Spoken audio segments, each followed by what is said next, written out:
আসসালামু আলাইকুম, শুভ সকাল জানাই সবাইকে। চমৎকার একটি সকালের উপনীত হলাম।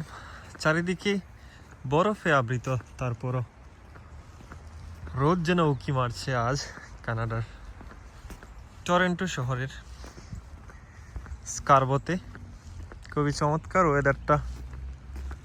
এই যেন একটু একটু সামারের ভাব চলে আসছে।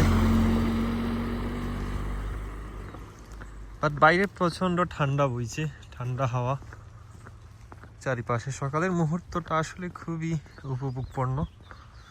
যখন সূর্য উঁকি মারে তখন তো আসলে বলার উপেক্ষা করে না। খুবই চমৎকার একটি সকাল, ভাবলাম আপনাদেরকে দেখাই। সবার সুস্বাস্থ্য কামনা করি। ভালো থাকবেন সবাই, সুস্থ থাকবেন। আসসালামু আলাইকুম।